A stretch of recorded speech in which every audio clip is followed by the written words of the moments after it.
ഇന്ന് മോൻ്റെ സ്കൂളിൽ പ്രോഗ്രാമാണ്. എപ്പോഴും വിചാരിക്കും റെഡി ആയിട്ട് വേഗം വീഡിയോ എടുക്കാമെന്ന്, പക്ഷെ അപ്പോഴേക്കും ലേറ്റ് ആവും. അപ്പോൾ അതിനുവേണ്ടി റെഡി ആയിട്ടുണ്ട്. ഡാൻസിനുണ്ട് മോൻ. അപ്പം എന്താ പറയുക, ആ പ്രോഗ്രാം കാണാൻ വേണ്ടി പോവാണ്. ഞങ്ങൾ റെഡിയായി താഴെ എത്തി ആക്ച്വലി. അപ്പം അതിൻ്റെ ബഹളങ്ങൾ ഉണ്ടാവും.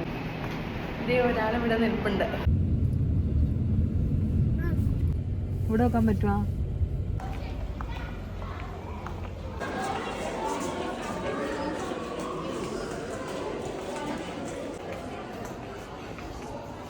Words. Your message has truly touched our hearts and will continue to guide us. Mr. Faiju is known for his creativity and imaginative flair in presenting English skills that bring learning to life. Annual Day Celebration 2025 draws to a close. It is my privilege to extend a heartfelt vote of thanks on purpose. I burn not to destroy, but to purify and renew. സ്കൂളിൻ്റെ annual ഡേൻ്റെ programme ആയിരുന്നു കേട്ടോ. കഴിഞ്ഞ ആഴ്ച ഞാൻ പോയ programme എന്ന് വെച്ചാൽ sports ഡേൻ്റെ programme ആയിരുന്നു. അങ്ങനെ ഇത് സ്റ്റാർട്ട് ചെയ്തിട്ടുണ്ട്. ആദ്യം കുറച്ച് സ്പീച്ചൊക്കെ ഉണ്ടായിരുന്നു. പിന്നെ കഴിഞ്ഞ വർഷം നല്ല മാർക്ക് കിട്ടിയ കുട്ടികൾക്ക് സർട്ടിഫിക്കറ്റ് കൊടുക്കലും കാര്യങ്ങളൊക്കെ ആയിരുന്നു. അത് കഴിഞ്ഞാണ് പ്രോഗ്രാം തുടങ്ങിയത്. പറഞ്ഞ സമയത്തും ഇച്ചിരി ലേറ്റ് ആയിട്ടാണ് തുടങ്ങിയത്. അതുകൊണ്ട് തന്നെ പ്രോഗ്രാം തീരാൻ വേണ്ടിയിട്ടും ലേറ്റ് ആയിട്ടുണ്ട്. പിന്നെ ഇവിടെ പ്രോഗ്രാം കണ്ടുകൊണ്ടിരിക്കുമ്പോൾ ചെറിയ ആൾക്കൊരാഗ്രഹം.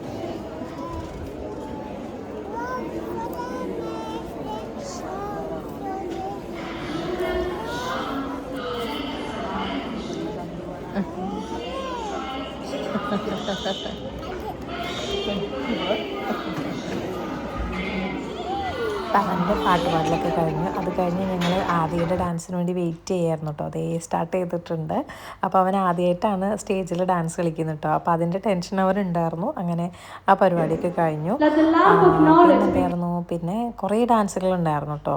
പിന്നെ പ്രോഗ്രാമിന് പാർട്ടിസിപ്പേറ്റ് ചെയ്ത എല്ലാവരും കൂടെ ലാസ്റ്റ് ഇവിടെ സ്റ്റേജിൽ വന്ന് നിന്നിട്ട് ഒരു 2-3 സ്റ്റെപ്പൊക്കെ ഇട്ടു. അപ്പോൾ പ്രോഗ്രാം കഴിഞ്ഞു. അതാണ് പറഞ്ഞു വന്നത്. അത് കഴിയുമ്പോഴേക്കും 1:30 സംതിങ് ആയിട്ടോ സമയം.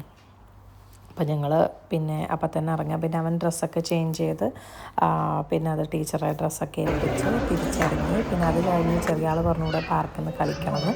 അപ്പോൾ അങ്ങനെ ഇവിടെ ഇരുന്ന് കുറച്ച് സമയം കളിച്ചു. അപ്പോഴേക്കും മൂത്താൾ ഡ്രസ്സൊക്കെ മാറ്റിയിട്ട് വരുന്നുണ്ടായിരുന്നു കേട്ടോ. അങ്ങനെ ഇന്നത്തെ പ്രോഗ്രാമൊക്കെ കഴിഞ്ഞു. ഇവിടെ ചെറിയൊരു കുറ്റി പാർക്കുണ്ട് സ്കൂളിൽ. അപ്പോൾ ഇവിടുന്ന് കളിച്ച് ഞങ്ങളിപ്പോൾ തിരിച്ചു പോകും. അപ്പോൾ ഇന്നത്തെ വ്ളോഗ് ഇത്രേ ഉള്ളൂ. Thank you. ഇതേ ആദ്യ ഡ്രസ്സൊക്കെ മാറ്റി വരുന്നുണ്ട്. അപ്പു അത് അവിടെ നോക്കി. ആ